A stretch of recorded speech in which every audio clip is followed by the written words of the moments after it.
Okay guys, सो इंतजार हुआ खत्म और सारे कंसेप्ट पढ़ने के बाद अब जल्दी से देख लेते हैं वो सारे न्यूमेरिकल प्रॉब्लम्स। मतलब 4-5 क्वेश्चंस मैं आपको यहाँ पे डिस्कस करने वाला हूँ, जिससे आपको ये जो कंसेप्ट आपने सीखा है इसको अप्लाई करना आपको आ जाए। जो कंसेप्ट इतने बढ़िया तरीके से टाइम लगा के आपने ध्यान देके सीखे हैं, तो उनका एप्लीकेशन करना बहुत जरूरी है कि नहीं है। So here is the first question, question number 1। आप जल्दी से इसको देख लो।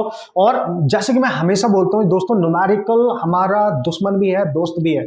अगर आप उसको इग्नोर करके पढ़ोगे तो वो आपको समझ में नहीं आएगा, तो आपसे सॉल्व नहीं होने वाला है। लेकिन अगर उसकी एक एक वर्ड को बहुत ध्यान से आप पढ़ोगे, उसका मीनिंग समझोगे, उसमें गिवन इंफॉर्मेशन को राइट डाउन करोगे, तो डेफिनेटली आपका साथ देगा और क्वेश्चन सॉल्व हो जाएगा कंसेप्ट के साथ। बस कंसेप्ट आपने अपने माइंड में रखना है, ठीक है। मस्त टेक्निक बता रहा हूं, ठीक है।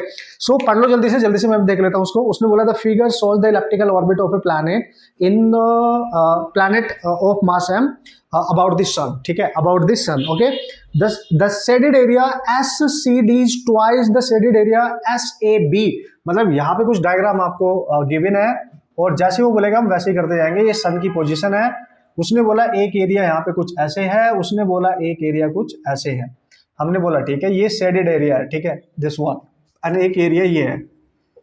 ओके सर, अभी कॉन्सेप्ट सीख लिया हमने, देखो मस्त मजा आएगा। SCD मतलब ये सन है S, ये पॉइंट है C, कुछ भी ले सकता है, कहीं भी ले सकता है, ये D, ठीक है, ठीक है। ये वाला एरिया SCD हो गया और दूसरा SAB। So this is S and this is A, this is B। So A मान लो, इसको मान लो आप B। उसने बोला कि जो ये एरिया आपको दे रखा है, उसने बोला दो SCD का जो एरिया है वो डबल है इससे। मतलब ये वाला जो एरिया है, एरिया SCD जो है वो 2 टाइम्स है एरिया SAB वाला। ये वाला जो एरिया है इससे ये वाला एरिया डबल है। ये क्वेश्चन में गिवन है। हाँ, जैसे बोलेगा हम तो वैसे कर लेंगे, हमारा क्या जा रहा है, ठीक है। ये क्वेश्चन में गिवन है। फिर बोला if T1 is the time for the planet to move from C to D। Planet ऐसे मूव कर रहा है C से D की तरफ, और यहां से यहां तक का टाइम दे रखा है T1। फिर वो अगर ऐसे मूव कर रहा है तो A से B की तरफ जाएगा तो टाइम है T2, ठीक है सर, यही होना चाहिए। T2 is the time to go from A to B। Then what is the relation between T1 and T2? ला क्या बात कर रहा है, देखो सीधी सी बात है। प्लैनेट वाला प्लैनेट का ही क्वेश्चन है, प्लैनेटरी मोशन का ही क्वेश्चन है, एरिया की बात कर रहा है ना, टाइम टेकन की बात कर रहा है, तो T1 T2 में रिलेशन बताना है। मैंने आपको बताया था इस केस में कोई भी प्लैनेट की जो एरियल वेलोसिटी होगी वो हमेशा कांस्टेंट होगी, ये मैंने बताया था। यानी अगर ये एरिया आप A1 मान रहे हो, इसको आप A2, तो area A1 in time T1, यही होती है ना, area divide by time, must be equal to area 2 जो नेक्स्ट एरिया कवर कर रहा होगा किसी टाइम में, ये सेम होना चाहिए। और मैंने बताया था इसी फॉर्मूले का यूज करके आप क्वेश्चन सॉल्व कर सकते हो, ठीक है, क्योंकि एरियल वेलोसिटी आप कांस्टेंट रहने वाली है, क्योंकि एंगुलर मोमेंटम हमेशा कांस्टेंट होता है। तो देखो A1 एरिया किसको माना है, A1 इसको, यानी ये वाले को, ठीक है, एरिया ASCD वाला डिवाइड में टाइम उसका कितना है सर, T1 है। फिर दूसरा एरिया किसका है सर, ASAB वाला, टाइम कितना है सर, T2। तो ये वाला जो एरिया ये इससे डबल है, तो पुट करो 2ASAB डिवाइड में T1 is equal to ASAB वाला एरिया वो डिवाइड में T2, ये हो गया कैंसिल। तो आप बहुत क्लियरली देख सकते हो guys, T1 is equal to 2 times of T2, ठीक है। मतलब ये जो टाइम यहाँ पे लेने वाला है T1, इसको इसके टाइम से डबल होना पड़ेगा एरिया को इक्वल बनाने के लिए, ठीक है, एरियाज को इक्वल बनाने के लिए, मतलब ये कंडीशन फुलफिल करने के लिए, ऐसे समझो आप, एरियल वेलोसिटी को कांस्टेंट बनाने के लिए। So this is your required relation and this must be the answer. आप चेक करेंगे, no problem, T1 must be equal to 2 times of T2। This is how you can solve the problem. देखा, apply करना सीख लिया है ना, concept सीखा था, मैंने आपको बताया था किस तरीके से यूज करना है, और मस्त तरीके से आप अपना क्वेश्चन क्रैक कर सकते हो। टेंशन नहीं लेने का बॉस, टेंशन देने का। एक क्वेश्चन और करते हैं, नो प्रॉब्लम, एक क्वेश्चन और करते हैं next. Okay boss, so second question देख लेते हैं और जल्दी से पढ़ लेते हैं। ज्यादा बातें नहीं करेंगे तो क्वेश्चन पे ध्यान देंगे बढ़िया तरीके से। क्वेश्चन आपके सामने पढ़ लिया करो, जो गिवन इन्फॉर्मेशन उसको लिख लिया करो, सबसे ज्यादा जरूरी है। मैं अपने लिए देख लेता हूँ, the time period of revolution of a planet A around the sun is 8 times that of B. Okay, the distance of A, एक प्लैनेट आपके पास है, 2 प्लैनेट है, एक ए है एक बी है, जो सन के अराउंड रिवॉल्व कर रहे हैं। So the distance of A from the sun is how many times greater than that of distance of planet B from the sun, ठीक है।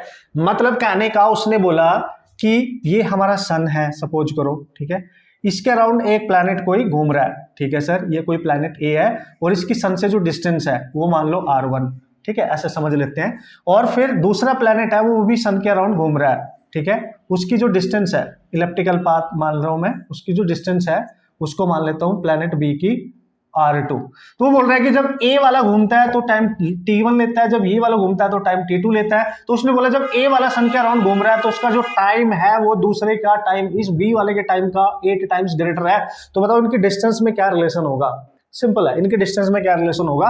तो टाइम की बात कर रहा है तो हमेशा थर्ड लॉ यूज करोगे, थर्ड लॉ।